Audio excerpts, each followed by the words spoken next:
அதே மாதிரி இதுக்கு முன்னாடி நிறைய திட்டங்கள்லாம் கொண்டு வந்திருக்காங்க.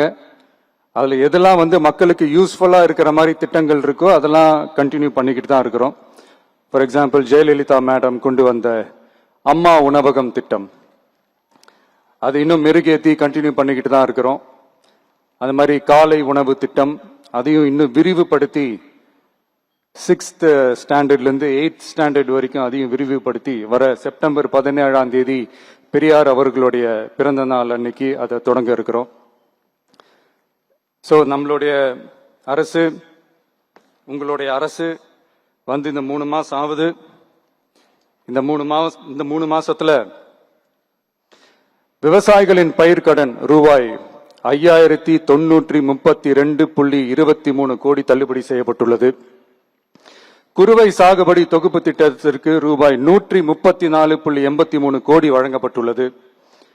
ஒன்றிய அரசு நிதியுடன் ரூபாய் 12,642 கோடியில் 125 நாள் வேலைவாய்ப்பு திட்டம் மற்றும் ஜல் ஜீவன் குடிநீர் திட்டம் ரூபாய் 18,123.05 கோடியில் செயல்பாட்டிற்கு கொண்டு வரப்பட்டுள்ளது.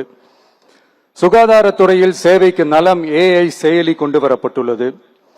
பேரறிஞர் அண்ணாவின் பிறந்த நாளான செப்டம்பர் 15ஆம் நாள் தாய் மாமன் தங்க மோதிர திட்டம் ரூபாய் 755.83 கோடியில் தொடங்கப்பட உள்ளது.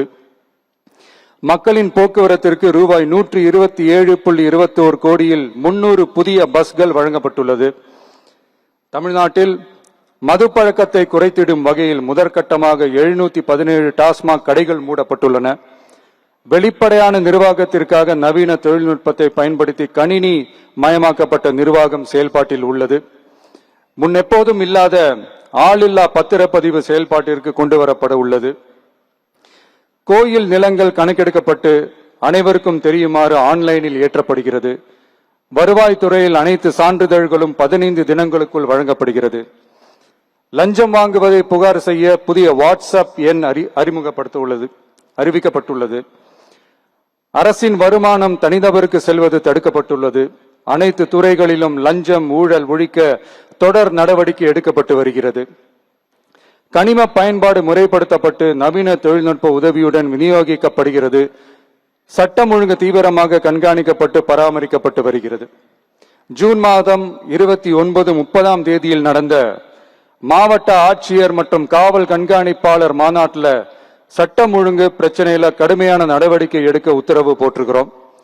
அரசு அலுவலகங்கள், காவல் நிலையங்களும் மக்களுக்கான சேவை மையங்களாக மாறணும்னு வலியுறுத்தி இருக்கிறோம். அது மட்டும் இல்லாம கவர்மெண்ட் ஆபீஸுக்கு வர்ற மக்களுக்கு அவங்க குறைகளை தீர்க்கிறதுக்கும் தேவையான தகவல்களை பெறுவதற்கும் நலத்திட்ட உதவிகள் பெற கவர்மெண்ட் ஆபீஸை தேடி வர்றப்போ அவர்கள் மிகவும் கண்ணியமாக நடத்தப்படணும். மக்களை கனிவா அன்பா நடத்தணும்னு சொல்லி இருக்கிறோம். மக்களை அலைய விடக்கூடாது. கோரிக்கைகளை நல்லபடியா ஆராய்ஞ்சு சரியான வழியில தீர்வை தர சொல்லி இருக்கிறோம். சுதந்திர போராட்ட தியாகிகள் தங்கள் உயிரை தியாகம் செஞ்சு கிடைச்ச சுதந்திரம் மிக சிலருக்கான சுதந்திரமா மட்டும் இல்லாம ஒவ்வொரு இந்திய குடிமகனுக்கும் சுய மரியாதை, சம உரிமை, சம வாய்ப்பு மற்றும் கண்ணியமான வாழ்க்கையை வழங்கும் உண்மையான மக்கள் சுதந்திரமா இருக்கணுங்கிறதே எல்லாரோட மிகப்பெரிய எதிர்பார்ப்பா இருக்கு. அதை நிறைவேற்றுற பொறுப்பும் நம்மளோடது தான். தமிழ்நாட்டு மக்களோட இணைஞ்சு தமிழகத்தை இந்தியாவின் முன்மாதிரி மாநிலமாகவும் உலக அளவில் வளர்ந்த நாடுகளுக்கு இணையா தமிழ்நாட்டு பொருளாதாரத்தை 2036 ஆண்டுக்குள் $1.5 trillion உயர்த்திட நாம உறுதியேற்போம். மக்களே, எல்லாரும் ஓட்டு போட்டுட்டோம். உங்க அண்ணனை, உங்க தம்பிய, உங்க பிள்ளைய எல்லாரும் ஜெயிக்க வச்சு முதலமைச்சரா ஆக்கிட்டோம். அதனால நம்ம கடமையெல்லாம் முடிஞ்சிருச்சுன்னு சொல்லி யாரும் ஒதுங்கி போயிடாதீங்க. இனிமேதான் நீங்க நம்மளோடவே கூடவே இருக்கணும்.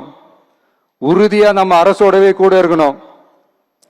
அப்பதான் உங்களுக்காக இருக்கிற எல்லா நல்ல திட்டங்களையும் என்னால செயல்படுத்த முடியும்.